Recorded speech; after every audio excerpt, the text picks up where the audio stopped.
नमस्कार, मेरा नाम है दीपू शर्मा और आप देखना शुरू कर चुके हैं the Sun Express. The Sun Express के दर्शकों को मैं बता दूं कि फिलहाल आज हम अगले आधे घंटे 40 मिनट तक एक गंभीर विषय पर चर्चा के लिए आपके साथ बने रहेंगे, आपके साथ जुड़े रहेंगे। हमारे दर्शकों को ये जानकारी है पहले से ही, भली भांति हम सभी जानते हैं कि कोरोना महामारी की वजह से हमारे देश को, पूरी दुनिया को कितनी बड़ी क्षति हुई है, कितना बड़ा नुकसान हुआ है। इस नुकसान के बाद भी लगातार जो जानकार हैं वो फिलहाल बात कर रहे हैं कि एक सेकंड स्पाइक यानी कि दूसरा वेव आ सकता है। इस वेब में कैसे रहेंगे हालात, कैसे हालात आगे पैदा हो सकते हैं, क्योंकि हमारे देश में भी कई जगह लॉकडाउन वापस से लगने की संभावनाएं दिख रही हैं। क्या है बातें, इसके तह तक फिलहाल अभी हम या कोई और नहीं पहुंच सका है। मैं अपने दर्शकों को एक बात और स्पष्ट कर दूं कि हम ये कार्यक्रम किसी को डराने के लिए नहीं कर रहे हैं, किसी के मन में किसी तरह का डर पैदा करने के लिए नहीं, बल्कि सचेतनता पैदा करने के लिए कर रहे हैं। तो इसी क्रम में मैं सबसे पहले अपने मेहमानों का तारुफ करवा दूं, उनका परिचय करवा दूं। हमारे साथ डॉक्टर कौशिक भट्टाचार्य हैं, शहर के जाने माने डॉक्टर हैं। नमस्कार सर, स्वागत है आपका। नमस्कार। नमस्कार। साथ ही हमारे साथ नमस्कार। जी हमारे साथ पराग विश्वास जी भी हैं, सीनियर जर्नलिस्ट हैं, वरिष्ठ पत्रकार हैं, टीचर हैं, रंगकर्मी हैं। मैं जितना कहूँ शायद उतना कम है, लेकिन फिलहाल सामाजिक चेतना से क्योंकि हमेशा जुड़े रहते हैं, तो मैं समझता हूँ कि इस विषय पे आप लोगों से बात करनी और आप लोगों की बात लोगों तक आनी बहुत जरूरी है। लेकिन उससे पहले मैं अपने दर्शकों को ये बता दूं कि आम लोग जो मास्क नहीं पहनते हैं, पॉकेट में रख कर घूमते हैं, बैग में रखने का दावा करते हैं, ऐसी दावे वो क्यों कर रहे हैं, क्या बात है, ये जानने के लिए हमारे संवाददाता राजेंद्र सिंह ने एक विशेष रिपोर्ट तैयार की है। पहले आप इस रिपोर्ट को देखें। क्या आप लोग उसको सीरियसली ले रहे हैं? ना, क्यों? अभी नहीं होगा तो कैसे लेगा? अभी नहीं है तो मास्क आप लोगों ने लगाया नहीं है। हाँ, क्यों? कारण क्या है? लगा लेगा मास्क का। मास्क लगा लेंगे। क्या पहले क्या ज़्यादा बढ़ी हुई है क्या अभी संख्या, या फिर कोई दिक्कत है ऐसा जो मास्क लगाने में ऐसे दिक्कत हो रही हो आप लोगों को? दिक्कत नहीं है, तो फिर लगा लेगा। हाँ, कोरोना तो बढ़ रहा है दिन दिन में, बढ़ रहा है। बढ़ रहा है।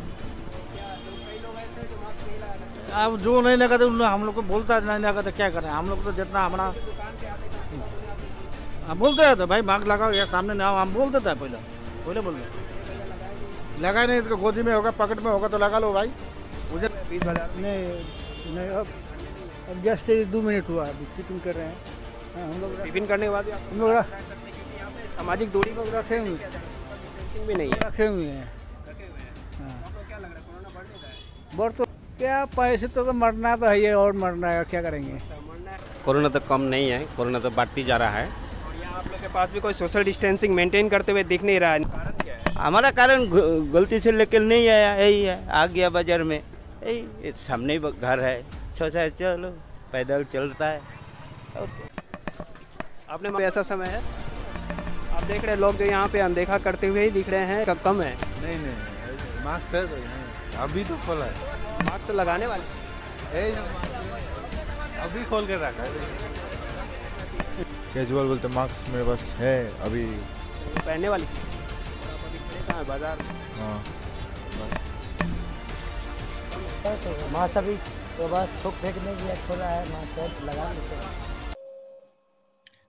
तो आपने देखा ये रिपोर्ट, लोग तरह तरह से टिप्पणियां कर रहे हैं, लोगों के पास मास्क नहीं है, उनके चेहरे पर मास्क नहीं है लेकिन पॉकेट में मास्क है। ये अपने आप में सोचने का विषय है कि आखिर ऐसी जो स्थिति है वो क्यों है, किस वजह से है।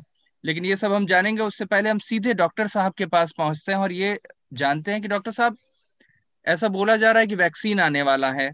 डॉक्टर हर्षवर्धन जी जो हमारे देश के स्वास्थ्य मंत्री हैं, उन्होंने भी कहा कि अप्रैल महीने तक शायद 30 करोड़ वैक्सीन आ जाए। उसमें भी प्रेफरेंसेस हैं, किनको पहले वैक्सीन दिया जाएगा, नहीं दिया जाएगा। अचानक से 39,000 के करीब पहुंच गए थे आंकड़े, आंकड़े फिर से बढ़ने लगे हैं। वैक्सीनेशन में भी शायद समय लग जाएगा।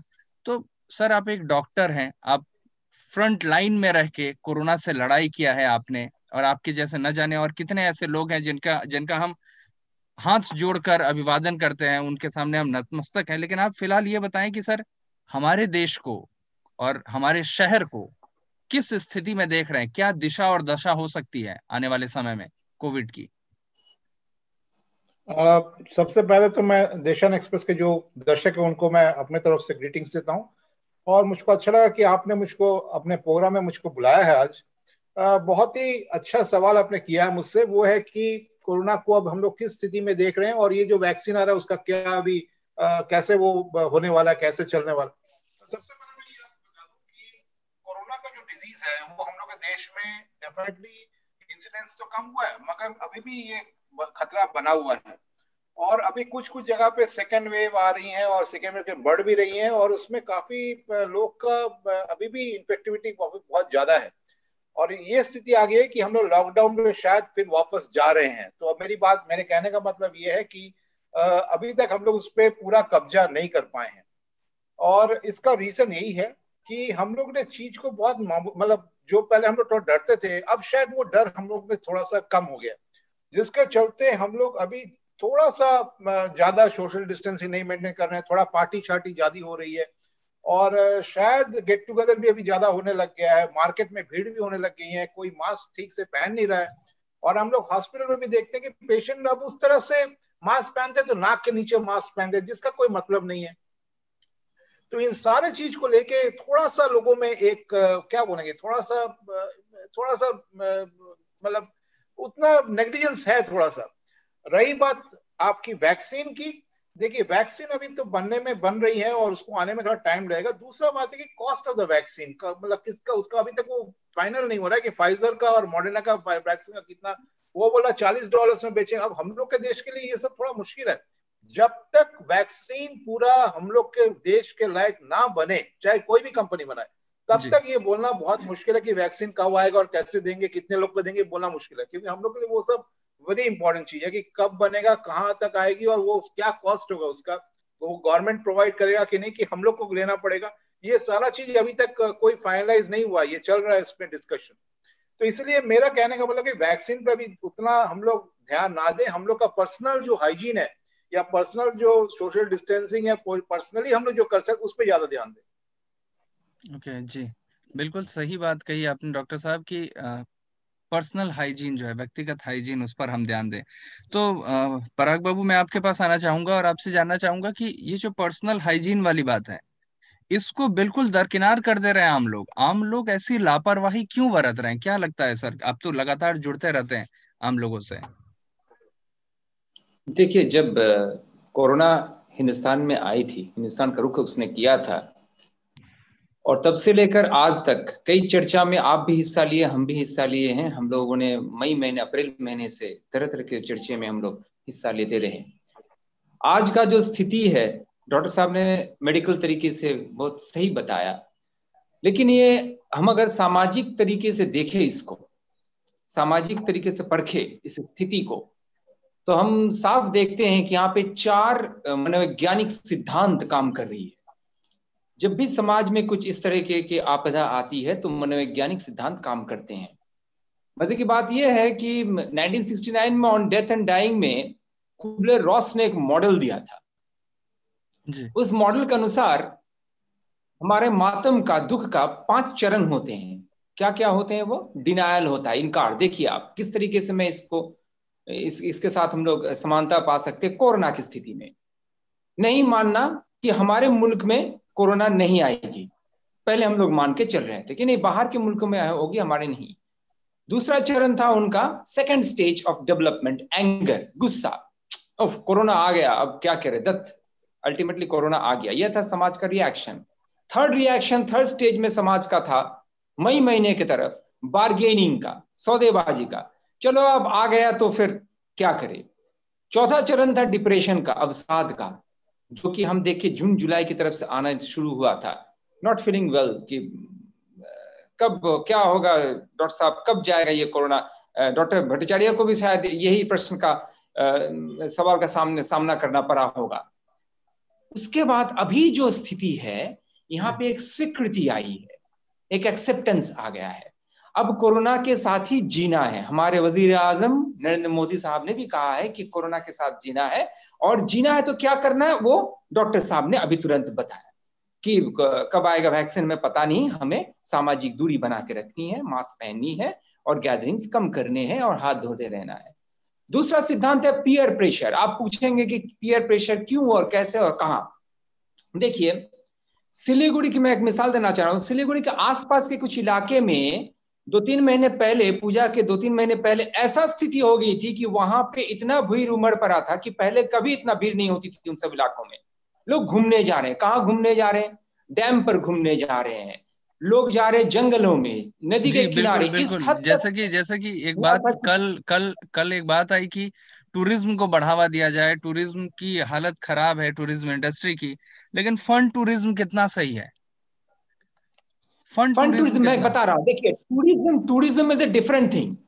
टूरिस्ट स्पॉट्स जो है वहां पे आप जब जा रहे हैं तो वहां पे जो रिस्पॉन्सिबल टूरिज्म ऑपरेटर्स हैं, वो जब आप भ्रमण करने वहां जा रहे हैं तो वो वहां के सारे चीज, वो सैनिटाइजर रख रहे हैं, हर समय बेडशीट वगैरह चेंज कर रहे हैं, एक कंट्रोल्ड एनवायरनमेंट बनाने की कोशिश कर रहे हैं, करीब करीब बायो बबल के जैसा।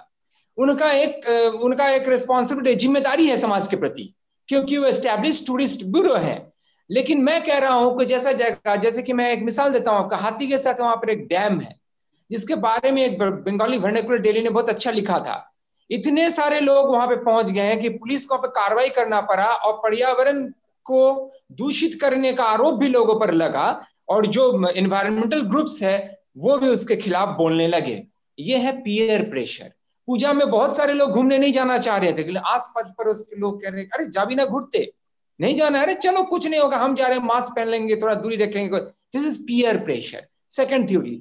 थर्ड थ्योरी बहुत खतरनाक है, कैथारसिस। अभी देखिए, इन सब अनडेजिग्नेटेड टूरिस्ट स्पॉट में, आई रिपीट, अनडेजिग्नेटेड टूरिस्ट स्पॉट्स में जहां पे लोग नहीं जाते थे, जैसे कि हाथीगेसा का मैंने मिसाल दिया, जिन सब जंगलों में लोग नहीं जाते थे, कभी कभार पिकनिक के लिए जाते थे, वहां पे लोगों की भरमार भीड़ हो रही है। क्यों? क्योंकि लोग अभी ज्यादा बाहर जा रहे हैं। क्यों जा रहे हैं? इसका कारण है कैथारसिस। हमारे मन में दबा हुआ जो भरास होता है, जो दुख होता है, जो एक निराशा होती है, उसको भुलाने का जरिया होता है घूमने जाना। अब देखेंगे कि ज्यादा लोग घूमने जा रहे हैं। अभी मैं कई लोगों को जानता हूं कि पहले इतने घूमने नहीं जाते थे, लेकिन आज के दिनों में वो ज्यादा घूमने जा रहे हैं, जस्ट भूलने के लिए। जैसे कि म्यूजिक थेरेपी होता है, कला होता है, व्यायाम होता है, योग होता है। जब हम बहुत दुख में रहते हैं, मातम मनाते हैं, तब इन सब चीजों की तरफ मनोवैज्ञानिक लोग भी बोलते हैं कि इन पर ध्यान दीजिए। और फोर्थ लास्ट जो मैं कहना चाहूंगा वो है स्टोइक का सिद्धांत। बहुत महत्वपूर्ण है। वहीं से आया है कि अभी सब कुछ स्वाभाविक हो गया है, ये चीज हमें झेलना पड़ेगा, जीना है, मरना है, यही मरना है, हमको मान के चलना है कि कोरोना के साथ ही हमको जीना है। और यही वजह है कि लोगों में स्वाभाविक जीवन बिताने का जो इच्छा स्वाभाविक स्तर पर रहता है, उससे कहीं ज्यादा लोग स्वाभाविक होने का कोशिश कर रहे हैं, और कहीं स्वाभाविक होने की कोशिश में वो मास्क लेके निकल रहे हैं, but the mask are sitting on their chin और ऑन देयर नेक, या फिर पॉकेट में लेके घूम रहे हैं। यहाँ पे सचेत होना बहुत जरूरी है। नहीं हुए तो हम 1 करोड़ की तरफ तेजी से दौड़ रहे हैं। क्यों हो रहे हैं वो बाद में हम आएंगे। यही मैं समझता हूँ 4 कारण है, मनोवैज्ञानिक कारण है, जिस वजह से ये हो रहा है। और जो एनजीओज है, जो वेलफेयर सोसाइटीज है, उनको बहुत जल्द, जैसे भूकंप होने के समय वो करते थे, किसी भी प्राकृतिक आपदा के समय वो करते थे, वो करनी चाहिए। ज्यादातर लोगों को ज्यादा समय तक समझाने की कोशिश है। अकेला सरकार, अकेला हुकूमत, कोई भी हुकूमत हो, वो सूबाई हुकूमत हो या राष्ट्रीय हुकूमत हो, कोई भी हुकूमत हो, इसके लिए संभव नहीं है। वो मजम्मत करे, मुखालिफत करे इस तरह की हरकत का, लेकिन उन्हें मिलकर ये काम करना जरूरी है। NGOs and societies should come forward, the clubs should come forward to help यहाँ पर एक बात ये भी तो आती है सर कि आपने अभी एक बड़ी बात कही कि कोई भी सरकार या एनजीओ पूरी तरह से दायित्व नहीं ले सकती है कि वो लोगों के मुंह पर मास्क लगा दे। अगर आम भाषा में हम हमारे दर्शकों को आम भाषा में समझाएं, तो डॉक्टर साहब मैं आपसे जानना चाहूंगा कि how people can be taught, उनको कैसे ये समझाया जाए, कैसे उनमें ये जागरूकता लाई जाए, क्योंकि बार बार वैधानिक चेतावनी बार बार दी जा रही है। मास्क न लगाने पर जैसे दिल्ली में 500 से 2000 तक का जुर्माना हो गया। अभी फिर राजस्थान में कल से 500 रुपए का जुर्माना शुरू हो गया। मध्य प्रदेश में भी जुर्माना लगने वाला है और गुजरात में भी जुर्माना लगाने की बात की जा रही है। तो क्या सिर्फ जुर्माना लगा देने से लोगों को मास्क पहनना सिखाया जा सकता है? ये संभव है? क्योंकि आपके पास तो आते होंगे लोग। ये बहुत अच्छा सवाल किए हैं, और मैं आज आपका ये मीडियम के थ्रू से बोलना चाहूंगा। ये जो आप बोले ना जुर्माना, जुर्माना तो एक रवैया है, दूसरा मीडिया का भी बहुत बड़ा इसमें रोल है। मैं आपको ये पूरा बोलना चाहूंगा कि मीडिया का बहुत बड़ा रोल है। हम लोग तो बोलते हैं चलो ठीक है डॉक्टर साहब जितने हैं सब बोल रहे हैं, मगर मीडिया का बहुत बड़ा रोल है। मैं ये इसका एग्जांपल दूंगा, जैसे न्यूज़पेपर में देखिएगा कुछ दिन पहले आता था कि इन्फेक्शन कम हो रहा है। जिस दिन से ये आया लोगों को लगने लगा कि इन्फेक्शन तो कम है, चलो अब बिना मास्क पहने की क्या जरूरत है। ये जो रिपोर्टिंग आप लोग का होता है ना, कभी मैं आप पेपर में देखिएगा कि अच्छा 90% रिकवर कर गया, ये तो ठीक है, मैं मान रहा हूँ 90% रिकवर कर गया, मगर उसमें 2% 3% में इंडिया का जो पॉपुलेशन है it is a huge number. अगर 2% मतलब फॉरेन का, अगर यूरोप का पॉपुलेशन देखें तो it is a small number, India का 2% 5% भी इज अ ह्यूज नंबर। ये लोग मानने को तैयार नहीं होते। तो मेरे ख्याल से जो मीडिया का भी जो रिपोर्टिंग होता है, जैसे आपका चैनल के थ्रू जितने ये पराग विश्वास साहब भी जुड़े हैं काफी मीडिया के साथ, तो हम लोग ने काफी इस चीज को ये किया है कि मीडिया में ये बात को खास करके मतलब इम्प्रोवाइज किया जाए कि इन्फेक्शन कम नहीं हुआ है, आपको अपना पूरा मतलब जो प्रिकॉशंस लेना है, जो आपको डेंजर्स है वो सब है, आपको मास्क पहनना है, you cannot take any liberty, ये चीज आपको इंसिस्ट करना है। It is not that the infection has come down, ये चीज मीडिया में इट हैज टू बी मतलब रिपीटेडली टोल्ड। मतलब क्या है ना, वो जो ये आ जाती है कि नहीं अभी तो सब ठीक है, अभी कुछ करने की जरूरत नहीं, that should not be there.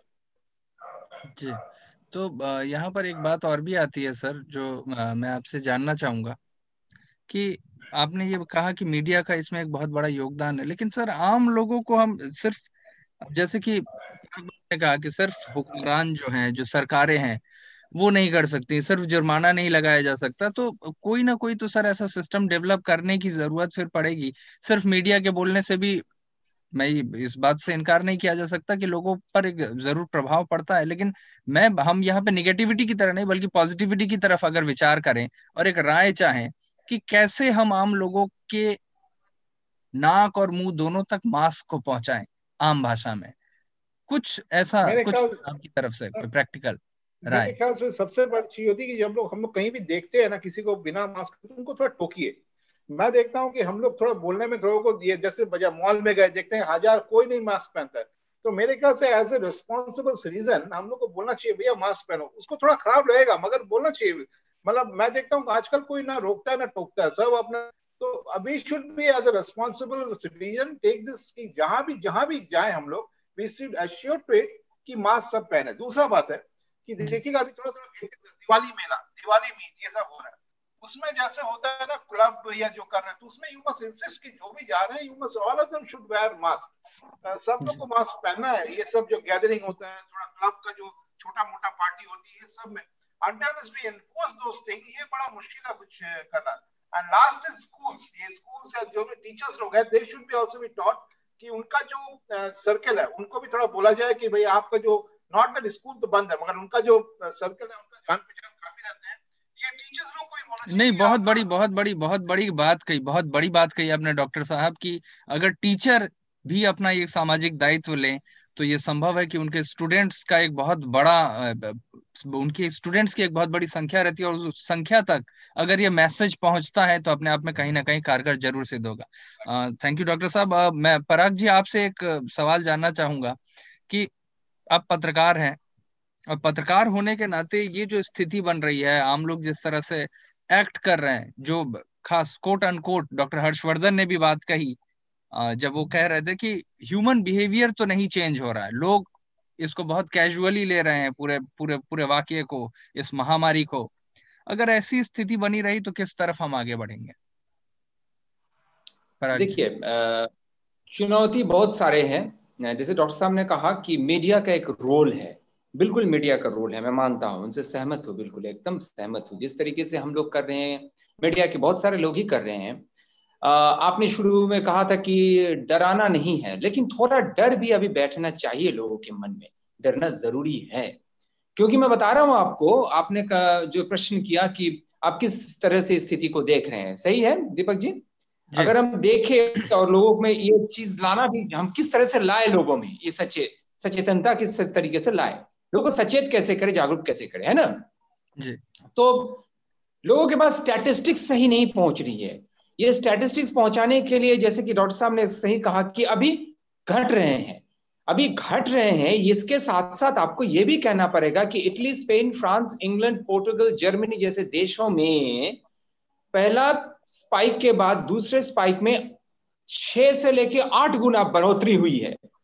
मैं आंकड़े में डिटेल्स में नहीं जा रहा हूं, मेरे सामने है आंकड़ा। मैं एक एग्जांपल देना चाहूंगा। मैं फ्रांस में 7,578 हुई थी 31 मार्च को, 86,852 हुई है 7 नवंबर को in the second spike. England में 6,201 30 अप्रैल को, 33,470 12 नवंबर को। और मैं नहीं जा रहा हूं आंकड़े में, और भी आंकड़े हैं। और सबसे चौंका देने वाली आंकड़ा है यूएसए का। अगर आप देखेंगे कि 1,98,585, आई रिपीट इन इंग्लिश, 1,98,585 20 नवंबर को, जबकि पहला चरण में 75,000 हुआ था 16 जुलाई को।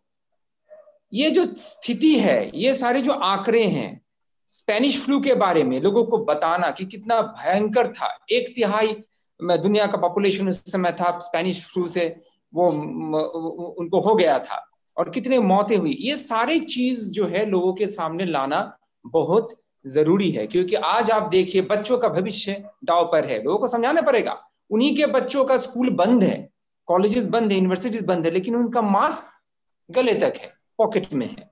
और मैं समझता हूं कि किसी एक संप्रदाय, किसी एक गोष्ठी के लिए संभव नहीं है। सबको मिलकर कॉम्प्लीमेंट करके ये काम को करना पड़ेगा। अब देखिए सेकेंडरी कैजुअलिटीज बढ़ रही है। लोग कह रहे हैं ये सब चर्चे में है। आप जाइए बाजार में, लोग कह रहे हैं कि अरे हम नहीं जा पा रहे इलाज के लिए, मेरे घर के सामने इनका देहांत हो गया, वो केमो लेने नहीं जा पाए, लेकिन उनका मास्क नीचे है। तो ये जो गैप है बिटवीन अंडरस्टैंडिंग एंड फॉलोइंग, ये कहाँ पे खामी हो रही है? ये तो हुक्मरान का ये एक जिम्मेदारी है, लेकिन साथ साथ मैं कहूंगा सबसे ज्यादा जिम्मेदारी मीडिया का और एनजीओज का, वेलफेयर सोसाइटीज का। उनको सामने आना चाहिए, सेमिनार्स करना चाहिए। व्यापार ठप हो रहा है, व्यापार ठप हो रहा है, लेकिन कोई व्यापारी संगठन उस तरीके से सामने नहीं आके बोल रहा है कि आप मास्क पहनिए। जी, ये अजीब सा मामला है, ये इसे मानना ही है। अब देखिए रोजगार के लिए जो तैयारी कर रहे हैं उनका क्या हालत है, किसी से परे नहीं है स्थिति। खेल के स्पॉन्सर्स का क्या हुआ है, फिल्म इंडस्ट्री का क्या हालत है, प्राइवेट अस्पताल भी सफर कर रहे हैं। और सबसे बड़ी बात ये, डॉक्टर साहब से पूछिए ये चीज, बहुत सारे लोग अवसाद में जा रहे हैं, और हमें ये भी पता नहीं है कि जो दूसरी बार इन्फेक्शन होगा उनका क्या असर होगा। बहुत सारे लोगों का डॉक्यूमेंट्री एविडेंस है जो दूसरी बार हो रहा है, वो इन्फेक्शन हो रहा है। बिल्कुल, हमें ये भी नहीं पता है कि जिनको एक बार इन्फेक्शन हो चुका है उसका दूरगामी परिणाम क्या होगा। ये सारी चीज लोगों के सामने लाना है, स्टैटिस्टिक्स लाना है, परिणाम लाना है, डराना नहीं है, लेकिन उनको समझाना है। ये बहुत जरूरी है। कौन करेंगे है, लेकिन कौन करेंगे? देखिए हम अकेला तो नहीं कर सकते। बड़ी अच्छी बात कही आपने पराग बाबू की ये सभी को एक साथ मिलकर, कहीं से तो सबको लड़ाई मिलकर शुरू करना है। करनी बहुत अच्छी बात है। Second spike is round the corner sir. अब सर से पूछिए, second spike is round the corner, और हमारा फर्स्ट स्पाइक में हाईएस्ट था 98,000। अगर 6 टाइम्स होता है या 8 टाइम्स होता है फ्रांस की तरह, तो 8 लाख संक्रमित होने का अंदेशा है हर दिन सेकंड स्पाइक में। इट मे बी और इट मे नॉट बी। बिल्कुल, और हम अपनी तरफ से यही उम्मीद करेंगे कि ऐसा ना हो। हमें बहुत खुशी होगी अगर ऐसा नहीं होता है, लेकिन सावधानी बरतना बहुत जरूरी है। हम अपना ये कार्यक्रम आज का खत्म करने की दिशा में है, और आखिरी सवाल जो है मैं डॉक्टर साहब आपसे लेना चाहूंगा कि ये पूरी जो स्थिति है, इस पूरी स्थिति के बीच में तब सॉल्यूशन कहाँ है, समाधान कहाँ दिखता है, किस तरफ दिख सकता है, और हमारे जो दर्शक हैं इनके लिए आप क्या मैसेज देना चाहेंगे? समाधान बहुत सिंपल है। मैं ये बोलना चाहूंगा कि कोई रॉकेट साइंस नहीं है कि हम लोग को नहीं मालूम है, सिंपल सोल्यूशन है। इसमें आपको कोई वैक्सीन का वेट नहीं करना है, कोई एडवांस ट्रीटमेंट का वेट नहीं करना है, कोई मॉडर्न मेडिसिन का वेट नहीं करना है। सिंपल चीज है भैया, अपना हाथ धोइए डेली, मास्क पहन के रखिए, हर पेशेंट लोगों से थोड़ा फिजिकल डिस्टेंसिंग मेंटेन करिए, भीड़ भाड़ में मत जाइए। कोई मीटिंग शीटिंग में अभी उतना इंपॉर्टेंट जरूरी नहीं है, और जिस तरह हो सके अगर कुछ जरूरत पड़े जूम मीटिंग है उसमें करवा ले, सामने मिलने का जरूरत नहीं है। अगर ये सब मेंटेन करे, फिजिकल डिस्टेंसिंग मेंटेन करे, तो पेशेंट मतलब सब लोग ठीक से रह सकते हैं। सिर्फ सेल्फ डिसिप्लिन अगर मेंटेन करे तो बहुत अच्छी, उसमें और कुछ ज्यादा कुछ करना नहीं है। बिल्कुल, थैंक यू, धन्यवाद डॉक्टर साहब आपका। पराग जी, यही सवाल मैं अगर आपसे भी इसका जवाब जानना चाहूँ, साथ ही हमारे दर्शकों के लिए एक मैसेज कि कैसे ये जो पूरी स्थिति है, इस स्थिति में कैसे अपने आप को सुरक्षित रखें, अगर किसी तरह का सेकंड स्पाइक आता भी है तो कैसे अपने आप को सुरक्षित रखें, और क्या आप कहना चाहेंगे इस पूरे विषय पर? मैं सिर्फ एक ही बात अंत में कहना चाहूंगा। एक चीज आप याद कीजिए कि 1900 साल में जिनका जन्म हुआ था, उन्होंने इस दुनिया में क्या क्या देखा था अपने 25 या 30 या 40 या 50 साल। आज मेरा उम्र 48 ईयर्स है। जो 1900 में बॉर्न हुए थे 1948 तक, डॉक्टर साहब शायद मेरे से ये मानेंगे, इस बात को मेरे से सहमत होंगे, उन्होंने पहला विश्व युद्ध देखा था, उन्होंने स्पेनिश फ्लू देखा था, दूसरा विश्व युद्ध देखा था। पहले विश्व युद्ध में 2.2 करोड़ 2.2 करोड़ लोगों की मौत हुई थी। कितने सारे लोगों के 5 करोड़ लोगों की मौत हुई थी आपके नाजी होलोकॉस्ट और सब कुछ मिला के, वर्ल्ड वॉर 2 मिला के। उसके बाद उन्होंने कोरियन वॉर देखा है, वियतनाम वॉर देखा है, इंडिया चाइना वॉर देखा है, इंडिया पाकिस्तान वॉर देखा है। कितना अनुभव हुआ था उनको, कितना लड़ाई करके वो जिए हैं। उन्होंने निराश नहीं हुआ था, वो किसी ने निराश नहीं हुआ था। उनके पास ना तो इंटरनेट था, ना तो ऐप था कि आप एक दूसरे के बारे में जाने, कोरोना के बारे में जाने। उनके पास मोबाइल फोन नहीं था कि एक दूसरे से संपर्क करे। आजकल लोग कहते हैं कि हमें हॉस्पिटल में रख दिया गया है, मोबाइल फोन हमें देनी चाहिए जब अंडर ट्रीटमेंट है। उस जमाने के बारे में आप सोचिए, जब फर्स्ट वर्ल्ड वॉर, हिटलर के समय, नाजीज्म के समय, हर जगह हम लोग ये सोचते आए हैं कि कोई आधुनिक साधन उनके पास नहीं होने की वजह से भी हम देखे हैं कि वो ये लड़ाई जीत चुके हैं। जी। हमको सिर्फ मास्क पहनना है, दूरी रखना है, हाथ धोना है, निराश बिल्कुल नहीं है। उनसे इंस्पिरेशन लेके हमें आगे बढ़ना है। बिल्कुल जी। जी धन्यवाद आप दोनों का ही, आप दोनों हमारे साथ जुड़े और बेहद जरूरी आपने एक सचेतन करने के लिए जो अपने अपने विचार दिए, इसके लिए मैं आप दोनों का ही बहुत आभार व्यक्त करता हूं हमारी पूरी टीम की तरफ से। और मैं अपने दर्शकों के लिए ये कहना चाहता हूं कि ऐसे ही लगातार बड़े सारे विषयों पर जरूरी जानकारियां लोगों को सचेत करने के लिए हम आपके साथ जुड़ते रहेंगे, आपके साथ मिलते रहेंगे, इसी तरह से बातचीत करते रहेंगे, चर्चा परिचर्चाएं करते रहेंगे। हमारे साथ आप जुड़े रहें, इसके लिए आप सभी का धन्यवाद। नमस्कार, जय हिंद।